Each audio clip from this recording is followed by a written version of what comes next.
Well, Who should I look at? The camera or you? no, The camera. you the camera and Or both? him, both.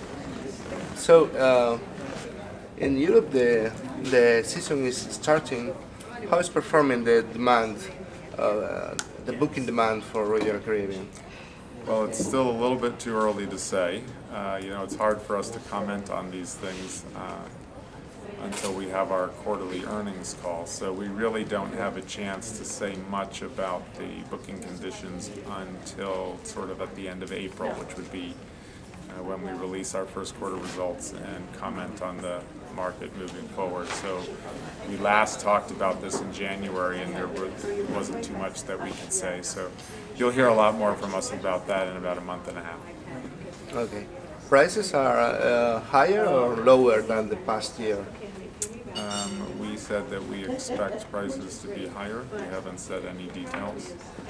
Again, we'll have a better opportunity to comment on that at the end of April. So stay tuned. Okay. Malaga is no longer home port for Adventure of the Seas. Will it be home port for a Royal Caribbean ship in the near future? I don't know about the near future. We would love to operate from there again. It's a wonderful city. The city really welcomed us, and I think was very excited about having Royal Caribbean based in their city. So we have very good feelings towards Malaga, but our responsibility at the company with 22 ships is to put the ships in the 22 most profitable, most economic environments. And unfortunately, it turned out that Malaga was not in the top 22 for now. Mm-hmm. As China becomes a bigger market, could we expect much more ships deployments in Asia in the near future? Well, I don't know about much more, because that's pretty strong words, but we're bringing Mariner of the Seas to Asia this spring. That makes 2 Voyager-class ships for our brand operating in China in the summer in China, and then in the other season of the year, 1 will be in Singapore and 1 will be in Australia.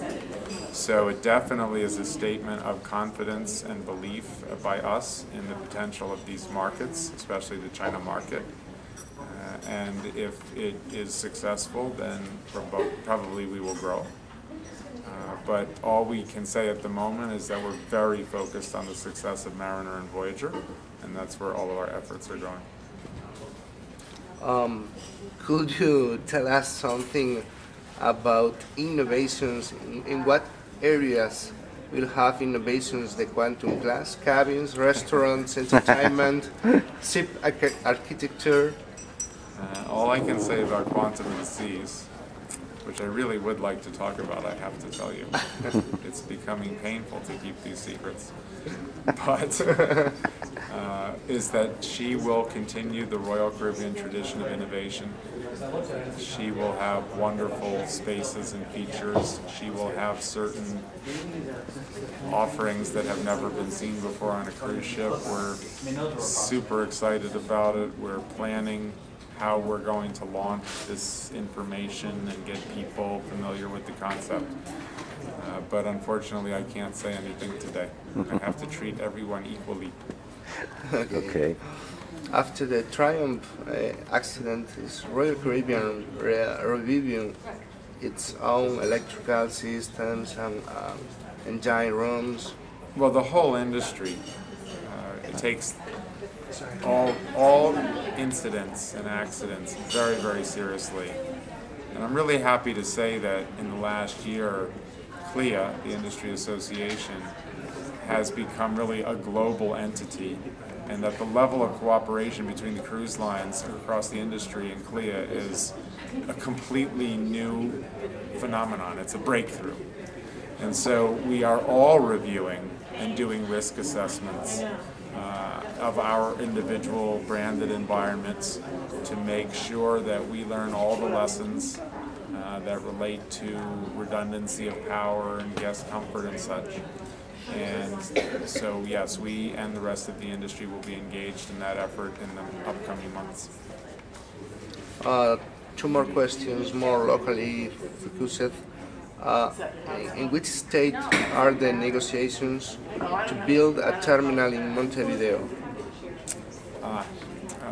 I don't actually know that in detail. We would welcome that development.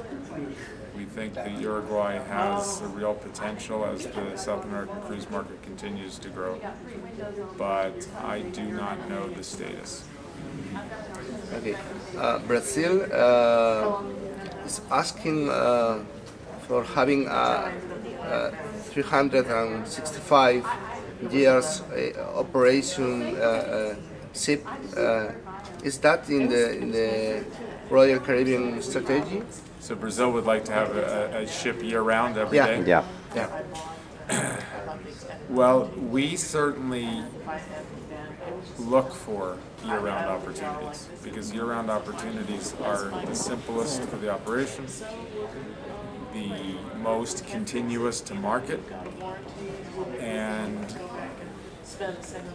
if we could get to the belief that that a Brazilian year-round product would perform for us economically, then we would be very happy to do that. But at the moment, we do not see the profitability of that opportunity being sufficient. Okay. Okay. Thank you. Perfect. Thank you.